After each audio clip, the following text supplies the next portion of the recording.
అపోస్తుల కార్యములు 4వ అధ్యాయము 31వ వచనం.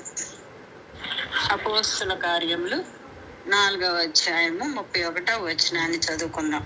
వారు ప్రార్థన చేయగానే వారు కూడి ఉన్న చోటు కంపించెను. అప్పుడు వారందరూ పరిశుద్ధాత్మతో నిండిన వారై దేవుని వాక్యమును ధైర్యముగా బోధించిరి అని వ్రాయబడి ఉంది. మరి ఈ దినాన్న మనం ప్రార్థన, నేను ఇంతకు ముందు 2 మెసేజ్ల్లో కూడా ప్రార్థన అసలు ఎలా చేయాలి, ఏ సందర్భాల్లో ఏ రీతిగా చేయాలి, ఉపవాస ప్రార్థన యొక్క విషయాలు, ఉపవాస ప్రార్థన మన జీవితాలకు ఎంత అవసరమో అనే విషయాన్ని మీతో మాట్లాడటం జరిగింది. దేవుని కృపలో మరి దినాన్న అజేయమైనటువంటి ప్రార్థనా శక్తి, అనానుకూల పరిస్థితులను అనుకూలంగా మార్చేటువంటి ఈ ప్రార్థనా శక్తి, అజేయమైన ప్రార్థన అంటే ఎవరు ఓడించలేనిది. ఈ ప్రార్థనా శక్తిని ఓడించలేనటువంటి ప్రార్థన. మరి దీనిని, ఈ ప్రార్థన మీద ఏ శత్రువుకి, ఏ సాతానికి జయమనేటువంటిది దొరకదు. కాబట్టి ఈ దినాన్న మనం అంశము అజేయమైన ప్రార్థనా శక్తి. మరి ఎన్నో అనానుకూల పరిస్థితుల్లో అనుకూలంగా మార్చేటువంటి ప్రార్థనను గురించి మనం మాట్లాడుకునే ముందు చిన్న ప్రార్థన చేసుకుందాం. మహోన్నతుడా, మహిమ కలిగిన రాజా, కృప కలిగిన తండ్రి, కృపామయుడా, నీ ఘనమైన అతి శ్రేష్టమైన నామమును బట్టి మిమ్మల్ని స్తుతించి ఘనపరిచి మహింపరుస్తున్నామయ్యా. మీరు ఏర్పాటు చేసినటువంటి ఈ కూడికను బట్టి మీకు స్తోత్రాలు దేవా. మా మధ్యలో మీరున్నందుకు మిమ్మల్ని స్తుతిస్తున్నామయ్యా. ఇదిగో తండ్రి, అపోస్తుల కార్యములు 4:31 ప్రకారం వారు ప్రార్థన చేయగానే వారు కూడి ఉన్న చోటు కంపించినదంట ప్రభువా. మరి ఆ కంపించిన తర్వాత వారంతా పరిశుద్ధాత్మ పూర్ణులై మరి దేవుని వాక్యాన్ని ధైర్యంగా ప్రకటించారంట ప్రభువా. మరి ఆ విషయాన్ని గురించి ఇది నాన్న మీరు మాతో మాట్లాడిన ఇంట్లుండగా మీ ఆత్మ చేత మమ్మల్ని నింపండి. మా అందరి హృదయాలు నీ దృష్టికి అంగీకారముగా, మా నోటి మాటలు, మా అందరి హృదయ ధ్యానములు నీ దృష్టికి అంగీకారములుగా ఉండలాగునా చేసి నడిపించమని యేసు పరిశుద్ధ పుణ్య నామమును బట్టి బ్రతిమలాడి వేడుకొని ప్రార్థిస్తూ ఉన్నాము తండ్రి, ఆమేన్. అయితే ఈ దినాన్న ఆది సంఘంలోని ప్రార్థనలను గనక మనం గమనించినట్లయితే వారి ప్రార్థనలు చాలా బలమైనటువంటి ప్రార్థనలుగా మనం దేవుని వాక్యంలో చూస్తూ ఉంటాం.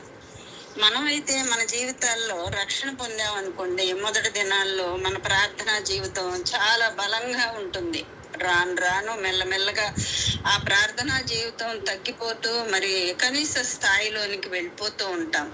కానీ కొంతమంది అయితే ఆ రక్షణ భాగ్యాన్ని పొందుకున్న తర్వాత వారు మరి కనీస స్థాయి నుంచి కూడా దిగజారిపోతూ ఉంటారు. కానీ ఆది సంఘంలో ఉన్నటువంటి ప్రార్థన అనుభవాలను గనక మనం గమనించినట్టయితే ప్రతి ప్రార్థన కూడా ఒక సంచలనంతో కూడినటువంటి విషయాన్ని మనకి తెలియచేస్తూ ఉంటుంది. మరి అపోస్తుల కార్యములు అపోస్తులుడైన పౌలు గారు రాసినటువంటి మరి అపోస్తుల కార్యాలు 4:31 గనక మనం చూసినట్లయితే వారు ప్రార్థన చేయగానే వారు కూడి ఉన్న చోటు కంపించెను.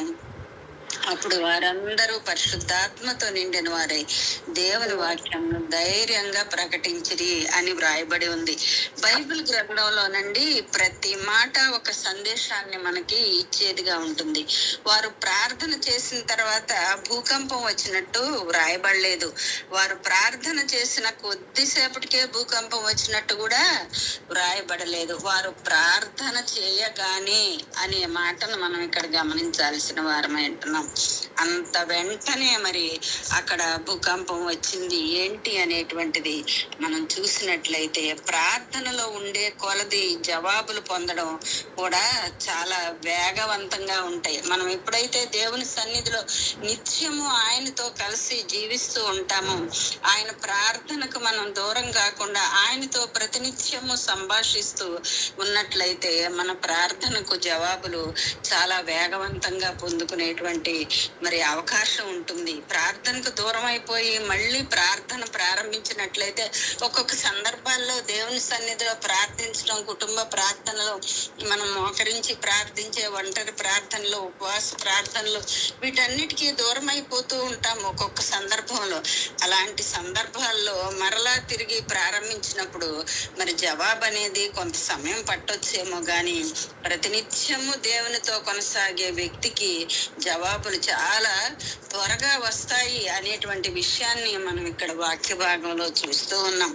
అలాగే లూకా సువార్త 1:10 గనక మనం చూసినట్లయితే, ధూప సమయమందు ప్రజల సమూహమంతయు వెలుపల ప్రార్థన చేయుచుండగా అనే మాటను మనం ఇక్కడ చూస్తాము. జకర్య విషయంలో అయితే తనకు వంతు వచ్చినప్పుడల్లా ఆయన ప్రార్థించే వ్యక్తిగా ఉన్నట్లు మనం ఇక్కడ దేవుని వాక్యంలో చూస్తూ ఉంటాం.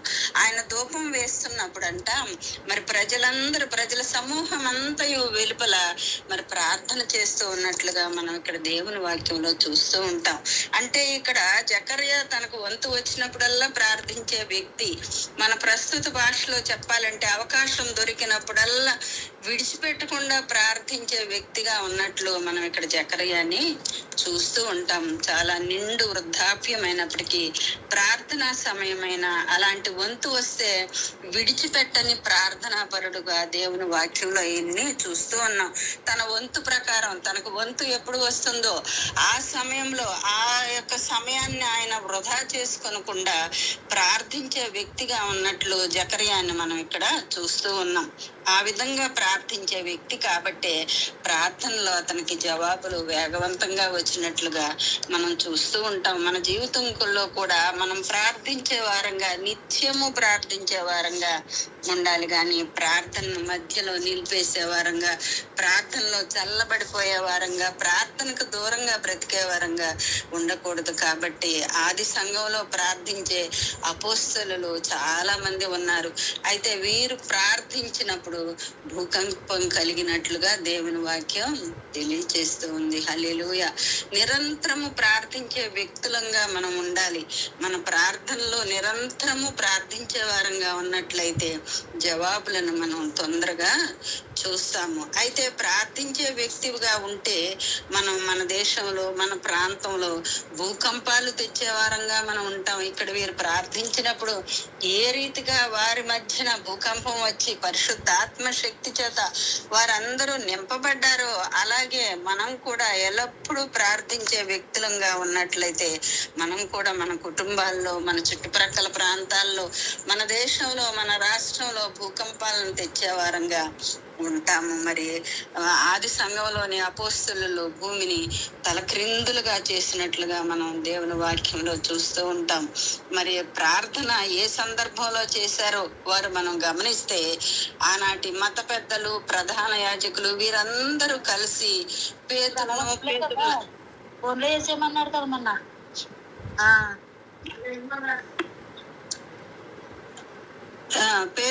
పేతురు లాంటి వారిని మరి వారు ఎంతో భయంకరంగా బంధించి బాధిస్తున్న సమయంలో మరి యేసు నామాన్ని ప్రకటించకూడదని ఖరాఖండితంగా ఆజ్ఞాపించారు. మరి ఈ భయంకరమైన సమస్యను ఏ విధంగా వారు ఎదుర్కొన్నారు అంటే వీరు నేరుగా దేవుని ఉన్న చోటుకు వచ్చి దేవుణ్ణి ప్రార్థించేవారుగా ఉన్నారు. వారికి వచ్చినటువంటి మరి సమస్యలన్నిటిని బట్టి మరి వీరందరూ కలిసి కూడా పేతురుని బట్టి, యోహానుని బట్టి మరి వీరు ప్రార్థన చేసేటువంటి సంఘంగా ఆనాటి సంఘం ఉన్నట్లు మనం దేవుని వాక్యంలో చూస్తూ ఉన్నాం. అపోస్తుల కార్యములు 4వ అధ్యాయము 23వ వచనంలో గనక మనం చూసినట్లయితే మరి అందరూ అపోస్తుల కార్యాలు తీసి పెట్టుకోండమ్మా. అపోస్తుల కార్యములు 4వ అధ్యాయము 23లో గనక మనం చూసినట్లయితే వారు చదువమ్మా. వారు విడుదల నుండి తమ స్వజనుల యొద్దకు వచ్చి ప్రధాన యాజకులను, పెద్దలను తమతో చెప్పిన మాటలన్నిటినీ వారికి తెలిపిరి. వారు చాలు. అయితే ఇక్కడ వీరిని మరి జైల్లో వేచి ఆ వాక్య భాగాల్లో మనం గనక చూసినట్లయితే పేతురు యోహానులు మరి ఎంతగానో వారిని బంధించి వారిని ఎంతగానో వాక్యం చెప్పడానికి వీలు లేదు అని వారిని హింసిస్తూ బాధిస్తున్న సమయాల్లో మరి వారిని జైల్లో నుంచి విడుదల నొందిన తర్వాత వారు తమ స్వజనుల యొద్దకు వచ్చి అని వ్రాయబడి ఉంది. ఎవరండి వీరి స్వజనులు? పేతురు బెత్సెదా వాడు. కాబట్టి పేతురు బెత్సెదాకు వెళ్ళాడా? ఆ విధంగా మనం చూస్తూ పోతే వీరి స్వజనులు అనే మాటకి అర్థం ఏమిటి అంటే, వారు పుట్టుక ఏ ఊరైనా, వారు పెరిగింది ఏ ఊరైనా, రక్షణ పొందిన ప్రజలే, యేసును అంగీకరించిన వారే వారికి స్వజనులు అయిపోయారు. ఈ దినాన్న మనం కూడా గూగుల్ మీట్ లో ఎవరు మన స్వజనులు, మనం ఎవరి దగ్గరికి వెళ్తున్నామండి? ఉదయాన్నే లేచి 11 గంటలకి మనం అందరము ఈ దినాన్న మన స్వజనులు ఎక్కడున్నారో, ఎక్కడ పుట్టామో, ఎక్కడ పెరిగామో, ఈ దినాన్న మనం అందరం కూడుకొని ప్రార్థన చేసే ఈ గుంపే మన యొక్క స్వజనులు. ఆ రీతిగానే పేతురు కూడా మరి తన స్వజనుల యొద్దకు వెళ్ళి అని మరి అక్కడ జరిగిన విషయాలన్నీ ఆ యాజకులు, మరి ప్రధాన యాజకులు, పెద్దలు అందరూ వీరిని వాక్యం ప్రకటించడానికి వీలు లేదు మరి అని వారిని అనేక రకాలుగా బెదిరించిన విషయాలన్నింటినీ వాళ్ళు ఇక్కడ వారి స్వజనుల యొద్దకు వెళ్ళి మరి ఆ విషయాలని చెప్పుకున్నట్లుగా దేవుని వాక్యంలో మనం చూస్తూ ఉన్నాం. అయితే ఇక్కడ రక్షణ పొందిన ప్రజలు, యేసును అంగీకరించిన వారు మరి వీరికి స్వజనులుగా ఉన్నారు. మన జీవితంలో, మన పరిచర్యలో ఉండేవారు మనకు స్వజనులుగా ఉండాలి. మనకు కూడా ఈ దినాన్న మన గూగుల్ మీట్ లో ఉన్నటువంటి మరి ఈ యొక్క కుటుంబాలనే మనం స్వజనులుగా ఎంచుకొని మరి ప్రతి దినము మరి కుటుంబాల్లో ఉన్నటువంటి సమస్యల గురించి, మరి ఇబ్బందుల గురించి మరి ప్రార్థన విజ్ఞాపనలు చేసుకుంటూ మరి తెలియజేస్తూ ఉన్నాము అని అంటే మనం అందరము స్వజనులంగా, ఒక దేవుని బిడ్డలంగా, ఒక తల్లి బిడ్డలంగా మనం అందరం ఈ రీతిగా మరి ఎలా ఉండి దేవుని సన్నిధిలో దేవుని ఆరాధిస్తూ స్తుతిస్తూ ఉన్నాము. అలాగే ఇక్కడ పేతురు కూడా తన స్వజనుల యొద్దకు వెళ్ళి మరి ఈ జరిగిన విషయాలన్నింటినీ కూడా అక్కడ తెలియజేసినట్లుగా దేవుని వాక్యంలో మనం చూస్తూ ఉన్నాం. మన జీవితంలో, మన పరిచర్యలో ఉండేవారే మనకు స్వజనులుగా ఉంటారండి. ఆత్మపూర్ణులు మనకు స్వజనులుగా ఉండాలి. ఆత్మ చేత దేవునిలో ఎదిగినటువంటి, ఇప్పుడు మరి ఈ గూగుల్ మీట్ లో చాలా మంది దేవుని వాక్యాన్ని ప్రకటించే వారంగా, దేవుని పాడి స్తుతించే వారంగా, ఆరాధించే వారంగా మనందరం స్వజనులంగా ఉండిపోయాము. అలాగే దానియేలు కూడా మరి షద్రకు, మేషాకు, అబేద్నెగోలకు కూడా మరి ఆ యొక్క సంగతులను ఎలాగూ వారినే తన స్వజనులుగా ఎంచుకొని మరి ఆయన తన యొక్క ఆ విషయాన్ని తెలియజేసినట్లు దేవుని వాక్యంలో మనం చూస్తూ ఉంటాం. మరియు పేతురు, ఇతర అపోస్తలులు వచ్చి విశ్వాసులకు మరి అక్కడ జరిగిన విషయాల్ని చెప్పినట్లుగా దేవుని వాక్యంలో చూస్తూ ఉన్నాం. అయితే అక్కడ వారందరూ ఏం చేశారంటండి, దేవుని వాక్యంలో గనుక మనం చూసినట్లయితే మరి అక్కడ జరిగిన విషయాలన్నీ మరి పేతురు గారు వచ్చి తన స్వజనులకు చెప్పినప్పుడు వారందరూ బిగ్గరగా మొర్రపెట్టినట్లుగా మనం దేవుని వాక్యంలో చూస్తూ ఉంటాం. అయితే మరి మన జీవితాల్లో శత్రుత్వము, చాలా శత్రువులు ఒక్కొక్కసారి మనల్ని అనేక రీతిలుగా వ్యతిరేకతలు, మనం ఎంత మంచి మార్గంలో, తిన్నని మార్గంలో పోతూ ఉన్నప్పటికీ కూడా చాలా వ్యతిరేకమైనటువంటి పరిస్థితులు, మరి కొంతమంది తెలియకుండానే అననుకూల పరిస్థితులను మన జీవితాలకి అడ్డంగా వేస్తూ మనల్ని హింసిస్తూ బాధిస్తూ ఉంటారు. అలాంటి సమయాల్లో మరి ప్రార్థన అనేటువంటి ఆయుధాన్ని మనం ఉపయోగించుకోవాలనే ఆలోచన కలిగి ఉంటున్నామా? మరి మనకి ఎట్టి అననుకూల పరిస్థితులు వచ్చినప్పటికీ, ఎలాంటి కష్ట సమయాలు వచ్చినప్పటికీ ప్రార్థన అనేటువంటి ఆయుధాన్ని ఉపయోగించుకొని మన జీవితాల్లో మనకున్న సమస్యను బట్టి మనం దేవుని సన్నిధిలో మోకాళ్ళ మీద ఆయనకి సంపూర్ణ సమర్పణ కలిగి ఈ మరి ప్రార్థన అనేటువంటి ఆయుధమును గనక మనం ఉపయోగించుకున్నట్లయితే ప్రతి సమస్యను పరిష్కరించగలిగినటువంటి సమర్థుడైన దేవుడు మనకు జవాబునిచ్చే ఇవ్వడానికి సిద్ధంగా ఉన్నాడు. కాబట్టి మనం దేవుడు కూడా బలమైన జవాబు ఇస్తాడు మన ప్రార్థనకి. మరి ఆది సంఘంలో విశ్వాసులు ఈ సమస్యలకు వాళ్ళు బెదిరిపోలేదు. ఇక్కడ పేతురు గారు వచ్చి మరి ఆ యొక్క సంఘంలో వారికి ఉన్నటువంటి యాజకులతో పెద్దలతో ఉన్నటువంటి సమస్యలను తన స్వజనులకు తెలియజేసినప్పుడు వారు బెదిరిపోయి దిగులు పడిపోయి మరి ఎంతో దుఃఖించినట్లుగా దేవుని వాక్యంలో లేదు, కానీ వారందరూ బిగ్గరగా మొరపెట్టినట్లుగా మనం దేవుని వాక్యంలో చూస్తూ ఉంటాం. కాబట్టి సమస్యలను బట్టి వారు పారిపోలేదు, మరి సమస్యలను బట్టి వారు ప్రార్థించేవారుగా ఉన్నారు. కానీ వారు భయపడి పరిచర్యను మానుకోలేదు.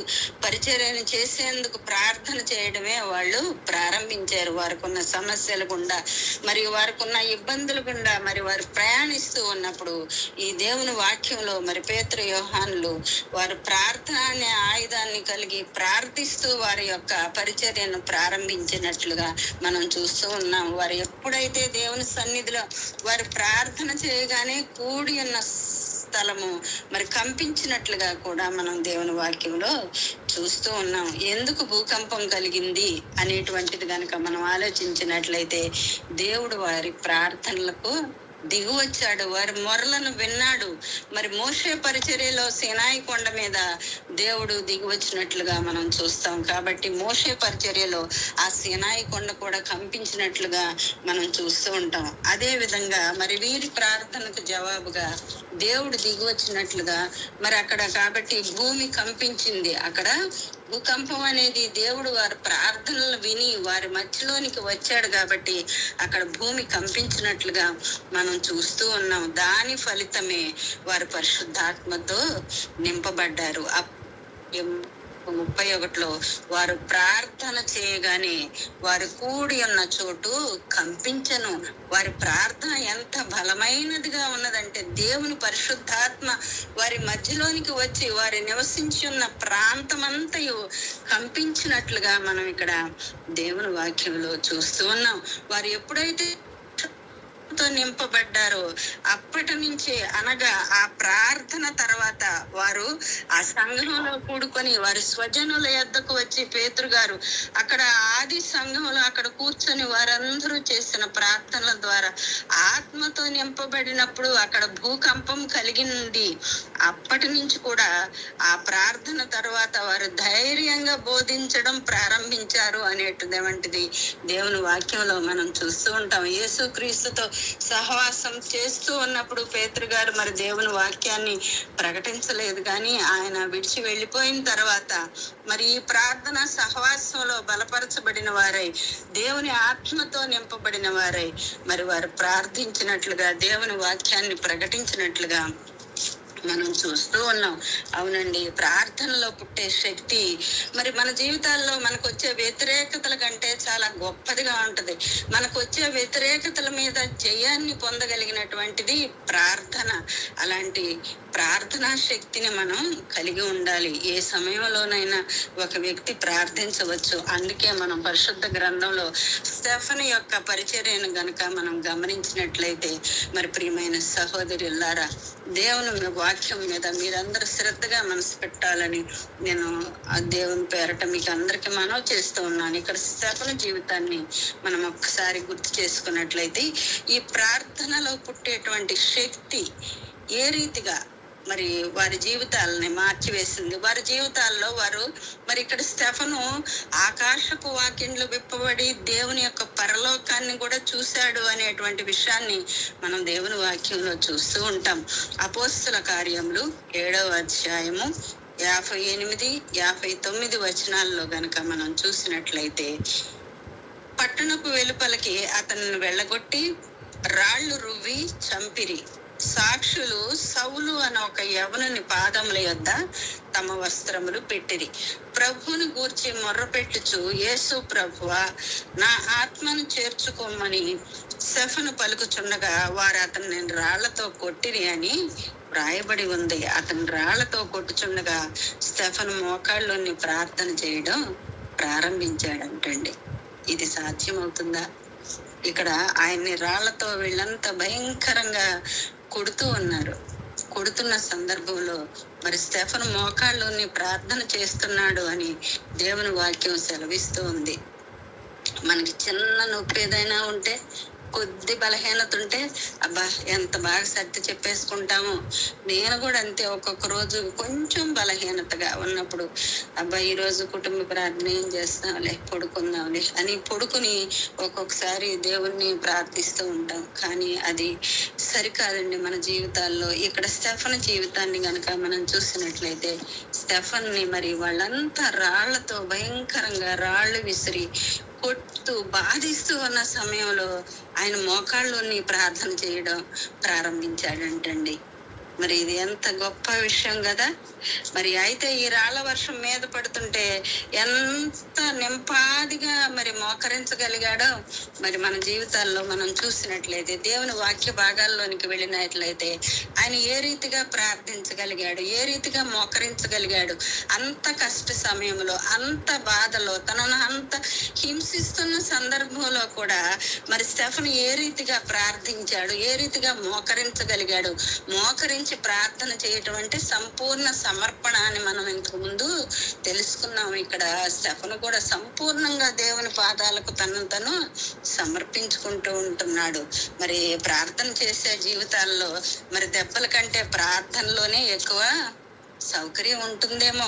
మనం ఎప్పుడైతే ప్రార్థన చేస్తూ ఉంటామో, మన జీవితాల్లో ప్రార్థనకి ఎక్కువ సమయాన్ని కేటాయిస్తూ దేవునితో ఎక్కువగా మాట్లాడటానికి ఇష్టపడతామో, అలాంటి సందర్భాల్లో మనకి ఈ దెబ్బలు కానీ, ఈ ఇబ్బందులు కానీ, బలహీనతలు ఏవి కూడా మనకి అసౌకర్యంగా ఉండవు. దేవుని ప్రార్థనే మనకి సౌకర్యాన్ని కలిగిస్తూ ఉంటుంది.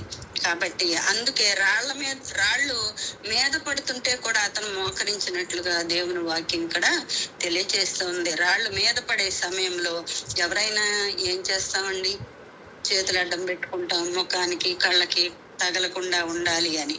కానీ ఇక్కడ మరి స్టెఫన్ ఆ రీతిగా చేయలేదండి. మోకరించి దేవుని వైపు చేతులెత్తి ప్రార్థిస్తూ ఉన్నాడు. తను సంపూర్ణంగా దేవునికి సమర్పించుకున్నాడు. నేను ప్రార్థన గురించి మీతో మాట్లాడినప్పుడు మనం చేతులెత్తి ప్రార్థన చేయాలి. ఏ సమయంలో, మనకున్న స్థితిలో.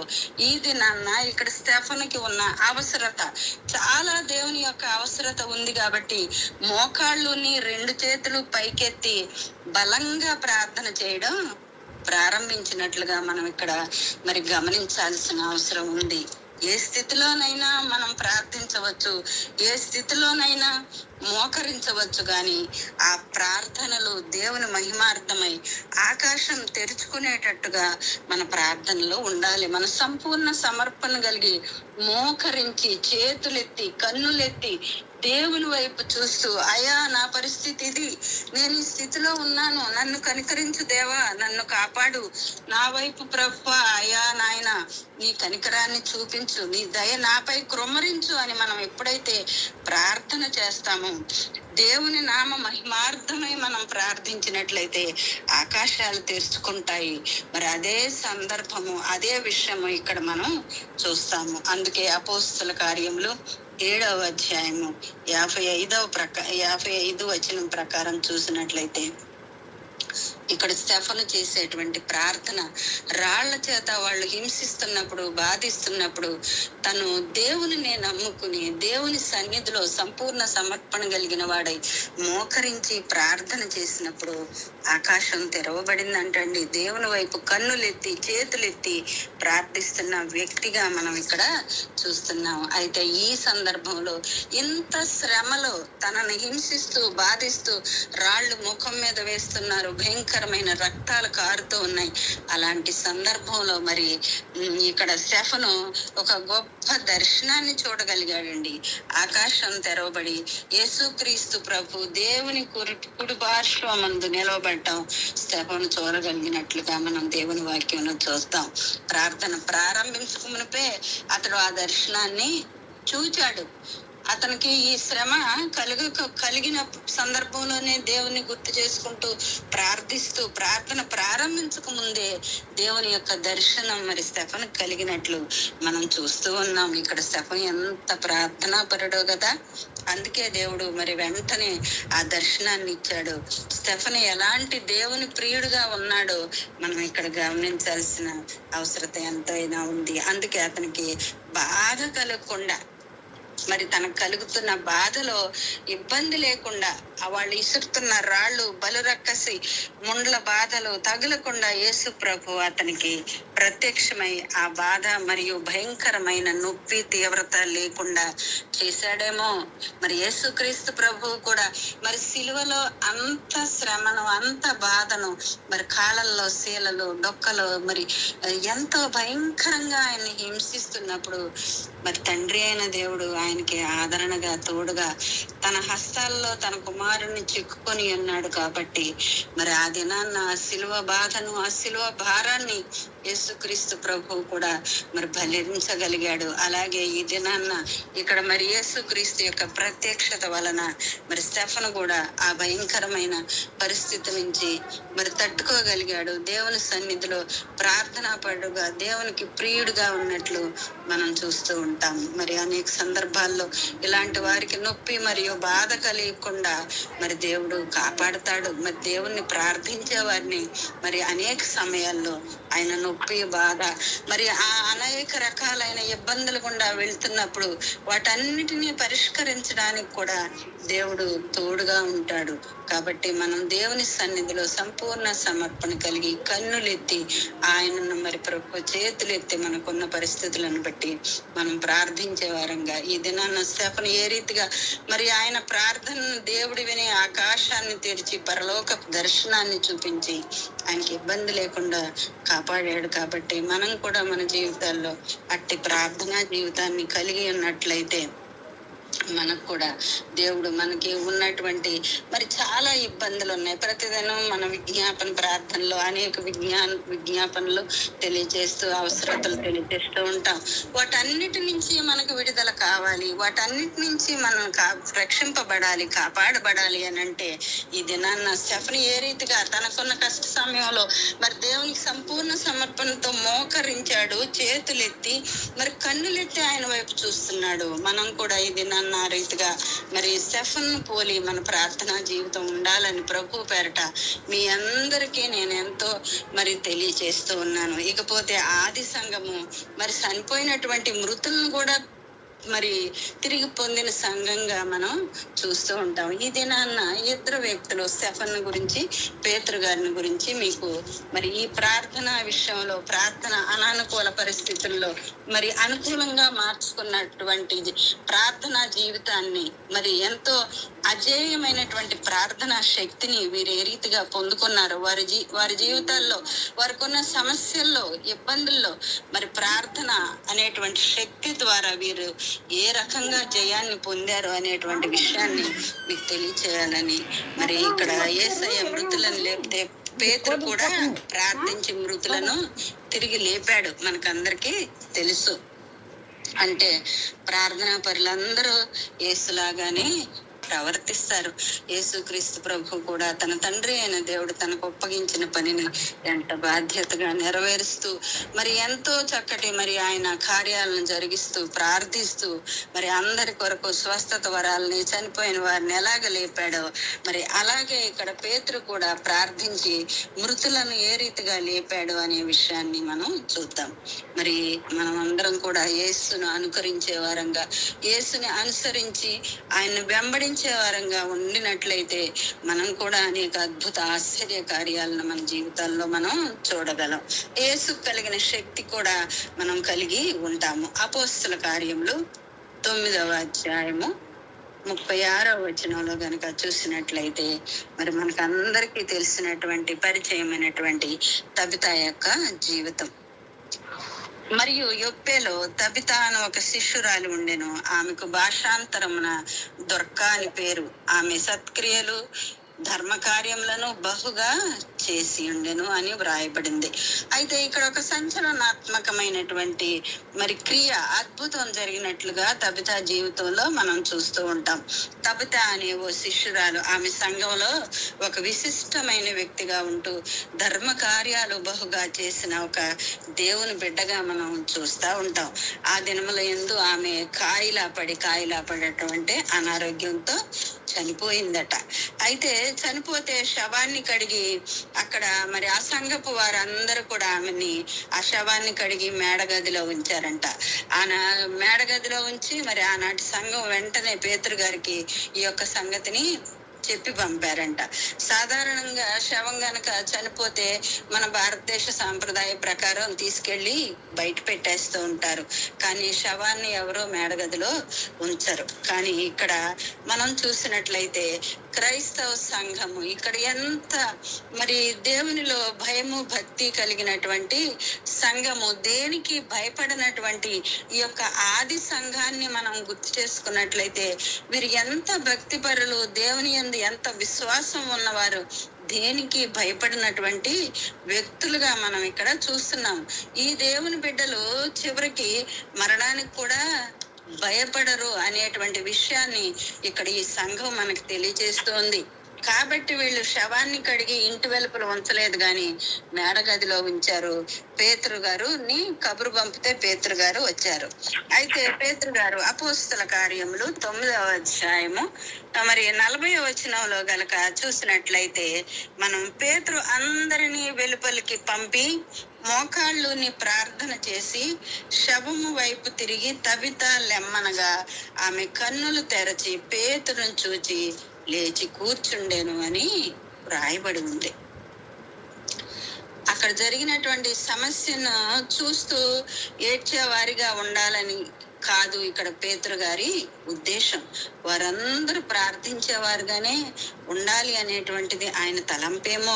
మరి ఆమెను కుట్టిన వస్త్రాలను చూపించి దుఃఖించేవారుగా కాదు, గాని ప్రభు పాదాల యొద్ద కన్నీటి ప్రార్థన చేసేవారుగా ఉండాలనో మరి ఏమో. ఈ సంగతి మరి ఈ విషయాల్ని సంఘానికి తెలియచేయాలని పేతురు అందరినీ వెలుపలికి పంపించేసి మరి ఏం చేశాడంటే మోకాళ్ళుని ప్రార్థన చేశాడు.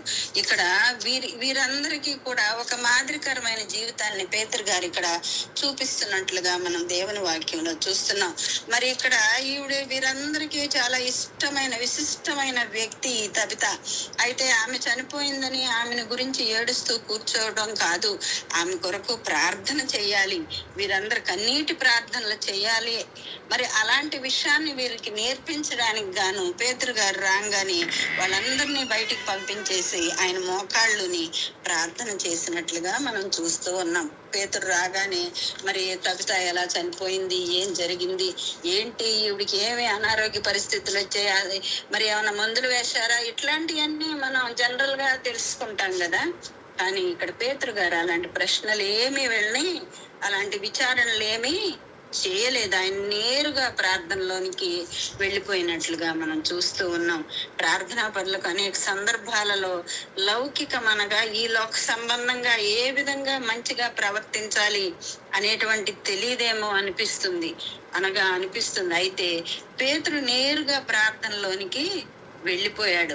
అయితే ఈ లోక సంబంధంగా మనం అనేక రకాలైనటువంటి మరి ఆలోచనలు కలిగి ఉంటాము, కానీ దేవుని ఆత్మతో నింపబడిన వారు నేరుగా ప్రార్థనలోనికే వెళ్ళిపోతారు. అయితే ప్రార్థన ముగియగానే నా దేవుడు నా ప్రార్థనలకు జవాబిచ్చాడు అనేటువంటి విశ్వాసంతో మరి ఇక్కడ పేతురు గారికి ఎంత విశ్వాసం. ఒకప్పుడు మరి దేవుడు తెలియదు అని ముమ్మారు అబద్ధం ఆడినటువంటి పేతురు, దేవునిలో స్థిరంగా మరి లేనటువంటి విశ్వాసం లేనటువంటి మరి పేతురు, మరి అలాంటి పేతురు ఈ దినాన్న మరి తన ప్రార్థన ముగియగానే ఎంత విశ్వాసపరుడుగా మనం ఇక్కడ చూస్తున్నాము అనంటే ఆయన ప్రార్థన అయిపోగానే దేవుణ్ణి ప్రార్థించాడు తబితాన్ని బ్రతికించమని. కానీ అది జరిగిందో లేదో, తబిత లేస్తుందో బ్రతుకుతుందో లేదో అనేటువంటి అనుమానము వేసమంతైనను లేకుండా మరి ఆయన ఎంతో విశ్వాసంతో తబితా లెమ్మని మరి అక్కడ పలికినట్లుగా మనం చూస్తూ ఉన్నాం. అయితే ఇక్కడ మనం తెలుసుకోవాల్సిన సత్యం ఏంటంటే, ప్రార్థన చేయనప్పుడల్లా మరి యాకోబు పత్రిక 1వ అధ్యాయం 6వ వచనంలో గనుక మనం చూసినట్లయితే, నువ్వు ప్రార్థన చేసినప్పుడల్లా జవాబులు పొందుతావని నమ్మడము, ప్రార్థించాలి మనం. అయితే ఇక్కడ యాకోబు 1:6లో గనక మనం చూసినట్లయితే, సందేహించువాడు గాలి చేత రేపబడి ఎగిరిపడు సముద్ర తరంగాల లాంటి వాడు. కాబట్టి మనం దేవుని సన్నిధిలో మనం దేవుణ్ణి ఏదైతే అడుగుతున్నామో దాన్ని పొందుతున్నాము అనేటువంటి నమ్మికను మనము కలిగి ఉండాలి. ఎప్పుడైతే మనం సందేహించినట్లయితే గాలి చేత రేపబడి ఎగిరిపడేటువంటి సముద్ర తరంగాలలాగా మన జీవితాలు ఉంటాయి. కాబట్టి మనం అడుగునదల్లా పొందుచున్నాము అనే నమ్మకంతో ప్రార్థన చేయమంటాడు సువార్తల్లో. మరి ఇక్కడ యాకోబు పత్రికలో సందేహించినట్లయితే మన ప్రార్థన అనేటువంటిది మరి సముద్ర తరంగాల లాంటిది, ఎగిరిపడేటువంటి సముద్ర తరంగం లాంటిది. కాబట్టి మన ప్రార్థన ఆ రీతిగా ఉండకూడదు. మన జీవితంలో మనం ప్రార్థన చేసినప్పుడల్లా జవాబులు పొందుతాము అనేటువంటి నమ్మకాన్ని కలిగిన వారంగా ఉండాలి అని చెప్పి దేవుని సన్నిధిలో మీకు తెలియజేస్తూ ఉన్నాను. అయితే ఇక్కడ మరి అందుకే కదా మరి దేవుని వాక్యంలో హెబ్రీయులకు రాసిన పత్రిక 11వ అధ్యాయం 1వ వచనంలో గనక మనం చూసినట్లయితే, హెబ్రీయులకు రాసిన పత్రిక 11వ అధ్యాయం 1వ వచనంలో, విశ్వాసం అనున్నది నిరీక్షింపబడు వాటి యొక్క నిజ స్వరూపము, అదృశ్యమైనవి ఉన్నవనుటకు రుజువునై ఉన్నది అని మనం ఇక్కడ మనం గమనించాల్సింది ఏంటంటే, ప్రార్థనకు విశ్వాసం తోడైనప్పుడు వెంటనే మరి అక్కడ ప్రార్థన చేశాడు. ఆ ప్రార్థనకి విశ్వాసం అనేటువంటిది తోడైనప్పుడు శవం వైపు తిరిగి తబిత లెమ్మన్నట్టుగా దేవుని గ్రంథంలో మనం చూస్తున్నాం. ఆయన ఎంతో విశ్వాసంతో ప్రార్థన చేశాడు. తన ప్రార్థన పట్ల తను ఎంత విశ్వాసం కలిగి ఉన్నాడంటే, దేవుడు నా ప్రార్థనను అంగీకరించాడు, నేను కోరుతున్నది ఇక్కడ చేస్తున్నాడు, మరి తబితను బ్రతికిస్తాడు అనేటువంటి విశ్వాసంతో తబిత లెమ్మన్నట్లుగా మరి ఇక్కడ మనం చూస్తూ ఉన్నాం. ప్రార్థనలో ఒక వ్యక్తి దేవుని వైపు చూస్తాడు, ప్రార్థన అయిపోయిన తర్వాత జవాబు వైపు చూస్తాడు. మన జీవితంలో మనం కూడా మరి మన అవసరతలు, మనకి ఉన్నటువంటి ఇబ్బందులు, ఇరుకులు, ఆ సందర్భాల్లో మనం దేవుని వైపు చూడాలి. దేవుని వైపు చూసి సంపూర్ణ సమర్పణ కలిగి చేతులెత్తి కన్నులెత్తి ఆయన మనకున్న స్థితిని బట్టి ప్రార్థించుకోవాలి. ప్రార్థన అయిపోయిన తర్వాత మరి జవాబు కొరకు చూస్తూ ఉండాలి. మరి ఆ సంఘంలో ఉండే విధవరాండ్రు మరి ఇతరులు తబిత యొక్క శవం చూచినట్లుగా పేతురు చూడలేదు, కానీ అందరూ చనిపోయిందే అని మరి ఆ శవం మీద పడి ఏడ్చి ఉండొచ్చేమో, గాని పేతురు ఆ శవం వైపు చూచి అయ్యో చనిపోయిందని ఏడవలేదు.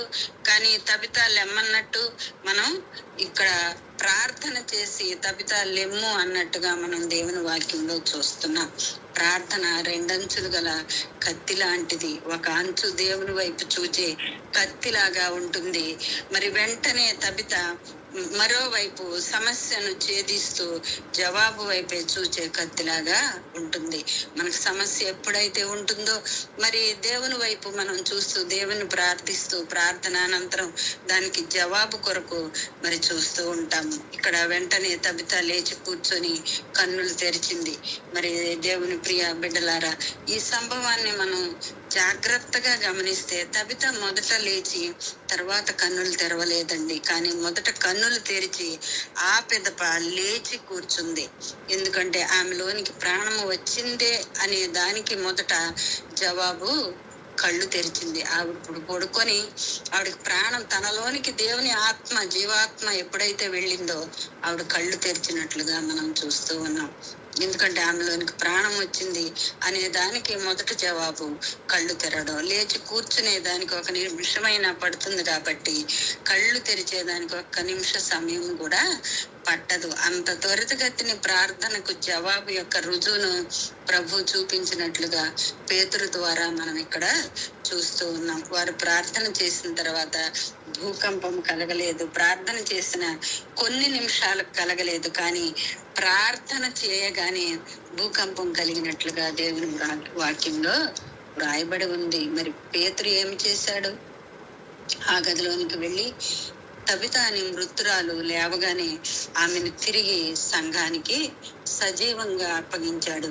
నిజమైన పరిచర్యలు తమ పరిచర్యలో నుంచి పడిపోయిన వారిని, అంటే దారి తప్పిన వారిని, పాపంలో పడిపోయిన వారిని, రక్షణకు దూరమైన వారిని, తిరిగి లోకంలో కొట్టుకొని పోయిన వారిని ప్రార్థించి తిరిగి పొందడానికి మనం ప్రయత్నం చేస్తూ ఉన్నామా? మరి ఇక్కడ పేతురు గారు తన సంఘంలో మరి ఒక వ్యక్తి, మరి ఆమె ఎంతో గొప్ప వ్యక్తి, అక్కడ ఆ సంఘంలో ఉన్న వారిని అందరినీ ఎంతగానో ప్రేమించి మరి ఎంతో సేవ చేసినటువంటి, మరి దేవుని సంఘానికి దూరం అయిపోయినటువంటి ఆ వ్యక్తి కొరకు ప్రార్థన చేసి తిరిగి సజీవంగా వారికి అప్పగించాడు.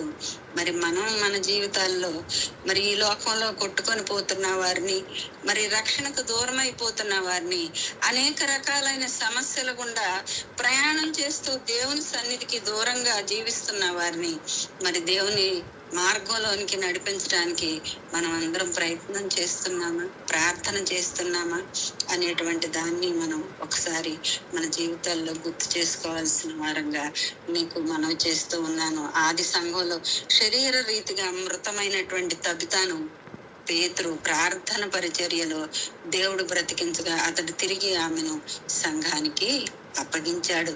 మరి మన సంఘంలో మన పరిచర్యలో మృతులైన వారిని మనం తిరిగి పొందుకోవడానికి ప్రయత్నం చేస్తూ ఉన్నామా? విడిచిపెట్టకుండా ప్రభు దగ్గర ప్రార్థన చేసే వారంగా మోకరించి ఆయన సన్నిధిలో కన్నులెత్తి మనకున్న సమస్యలను బట్టి ప్రార్థించే వారంగా ఉన్నామా లేదా అనేటువంటి విషయాన్ని గమనించాల్సిన వారం ఉన్నాం. అయితే ఇక్కడ ఉండే ఆ గది పేతురుకు ప్రార్థనా గదిగా మారిపోయినట్లుగా మనం దేవుని వాక్యంలో చూస్తున్నాం. అపోస్తల కార్యములు 10:9 గనక చూసినట్లే అతడు ప్రార్థిస్తూ సేవలో అన్యుల రక్షణ దిశగా మరి ఒక అడుగు ముందుకు వేయగలిగాడు. అయితే ఇక్కడ తబితాను ఆయన రక్షించిన తర్వాత మరి అన్యజనులను రక్షించడానికి కూడా మరి అక్కడ పరిశుద్ధాత్మ చేత నింపబడి వాక్యాన్ని ధైర్యంగా బోధించడం మొదలు పెట్టారు. కాబట్టి మరి వారు అక్కడ ఇంకొక అడుగు ముందుకు వేసి మరి అన్యజనుల రక్షణ కొరకు పేతురు గారు ముందుకు వెళ్ళినట్లుగా దేవుని వాక్యంలో మనం చూస్తూ ఉన్నాం. ప్రార్థన ప్రతి పరిస్థితిని మార్చడం ప్రారంభిస్తూ ఉంది. శవపు గది ప్రార్థనా గదిగా మారిపోయింది. మరణపు వాసన ఉండేటువంటి ఆ గది జీవపు వాసనగా ఉంది. మరణ ఛాయలు, దుఃఖ ఛాయలు ఉండేటువంటి ఆ గది అకస్మాత్తుగా పునరుద్ధాన సందడి, మరి మరణించినటువంటి ఈ యొక్క తబిత పునరుద్ధానురాలై తిరిగి లేచి అక్కడ పునరుద్ధాన సందడి ఉండే గదిగా మారిపోయినట్లుగా మనం చూస్తూ ఉన్నాం. ఎంత ఆశ్చర్యం కదండి దేవుని కృప. మరి ఈ రీతిగా మనం ఆయన సన్నిధిలో ప్రార్థించే వ్యక్తులను, పరిస్థితులను మార్చుకునే వ్యక్తులంగా మనం ఉండాలి. అనేక సందర్భాల్లో ప్రార్థన ద్వారా పరిస్థితులను మనకు అనుకూలంగా మార్చుకునే వారంగా ఉంటాం. మనకు ఉన్న పరిస్థితులండి ఒక్కొక్కసారి ఒక్కొక్క కన్నీటి ప్రార్థన, నేను ఒక్కొక్క సందర్భంలో ఏదైనా విషయం గురించి కన్నీరు కార్చి ప్రార్థన చేసినప్పుడు దేవుడు నాకు వెంటనే జవాబిస్తాడు. నా జీవితానుభవం కాబట్టి మనం కూడా పరిస్థితులను బట్టి దేవునికి అనుకూలంగా మార్చేవారంగా మరి దేవుడు మనకి అనుకూలంగా మార్చే రీతిలో మన ప్రార్థనని ఉంచుతాడు. కాబట్టి మనం ఆ రీతిగా దేవుని సన్నిధిలో ఎక్కువగా ప్రార్థిస్తూ ప్రార్థనా శక్తి ద్వారా అనానుకూలమైనటువంటి పరిస్థితులను అనుకూలంగా మార్చుకోవడానికి మరి మనం అందరం కూడా అట్టి కృపను కలిగి ఉండాలి అని చెప్పి దేవుని సన్నిధిలో మీకు తెలియచేస్తూ ఉన్నాను. మరి తబిత లేచిన తర్వాత ఇక ఆ ప్రార్థన విడిచిపెట్టబడలేదండి. అపోస్తల కార్యములు 9వ అధ్యాయము 43వ వచనంలో గనక చూసినట్లయితే ప్రార్థిస్తుండగా దేవుడు అతనికి అన్యజనుల పరిచర్యను అప్పగించాడు. మరి ఈ యొక్క తబిత తిరిగి లేపబడింది. అక్కడ ప్రార్థన మరి శక్తి వలన భూకంపం, పరిశుద్ధాత్మ శక్తి వారిలోనికి వచ్చినప్పుడు వారి అన్యజనుల రక్షణ కొరకు వారి పరిచర్యను ఇంకనూ పొడిగించుకున్నట్లుగా దేవుని వాక్యంలో మనం చూస్తూ ఉన్నాం. మన పరిచర్య విస్తరించాలంటే విస్తరిస్తున్న ప్రార్థన చాలా అవసరమండి. విడిచిపెట్టని ప్రార్థన మరి అవసరం. ఆయన సన్నిధిని విడిచిపెట్టకుండా, ఆయన చేయి విడవకుండా, ఆయన ఎన్నడూ ఎడబాయకుండా, ఆయన మన ఎన్నడూ విడువడు ఎడబాయడు. కానీ మనం కూడా ఆయన చేతిని ఎన్నడూ విడిచిపెట్టే వారంగా, ఎడబాయని వారంగా ఉన్నట్లయితే, ఎడతెగకుండా చేసే ప్రార్థన మన జీవితాలకు చాలా అవసరం. ప్రార్థన లేకపోతే పరిచర్య అనేటువంటిది కూడా ముందుకు సాగదు. మరి ప్రార్థన లేకపోతే మన వ్యక్తిగత జీవితంలో మనం ముందుకు సాగలేము. ప్రార్థన లేకపోతే మరి మనకు ఆశీర్వాదాలు ఎక్కడికక్కడే నిలిచిపోతాయండి. మన జీవితాల్లో మనం ఆశీర్వదించబడాలి, మన సమస్యలు పరిష్కరించబడాలి, మన జీవితాలు ముందుకు సాగాలి అని అంటే ప్రార్థన ఎంతో అవసరమైనది. కాబట్టి ప్రార్థించే కొలది ఆశీర్వాదాలు మరింత మరింత వృద్ధి కావడం ప్రారంభిస్తాయి. కాబట్టి మరి ఆది సంఘం ఎడతెగకుండా ప్రార్థించే సంఘం, అందుకే ధైర్యంగా బోధించడం వాళ్ళు ప్రార్థించారు. వారి ప్రార్థనా జీవితం, వారి ఆత్మచేత నింపబడ్డారు. వారు ఉన్న చోటంతయు కంపించింది ప్రార్థన వలన. దేవుడు ఆకాశం నుండి దిగి వచ్చాడు. మరి స్టెఫను ప్రార్థన వలన ఆకాశం తెరవబడి దేవుని యొక్క దర్శనాన్ని చూడగలిగాడు. కాబట్టి మనం కూడా మన జీవితాల్లో ఆ రీతిగా ప్రార్థించే సంఘంగా, మరి అనేక మంది కొరకు ప్రార్థించే వారంగా, మన ప్రార్థనా జీవితం అజేయమైన శక్తి కలిగినటువంటి ప్రార్థనగా అనానుకూల పరిస్థితులను అనుకూలంగా మార్చే ప్రార్థనగా ఉండాలని, అట్టి రీతిలో మనం అందరము మన ప్రార్థనలో దేవుని సన్నిధిలో దేవునికి మరి సమర్పణ కలిగినటువంటి ప్రార్థనను మనం పొందుకునే వారంగా ఉండాలని దేవుని పేరట మీ అందరికీ తెలియజేస్తూ, అట్టి కృపా దీవెన ఆశీర్వాదాలు దేవుడు మీకు అందరికీ దయచేయును.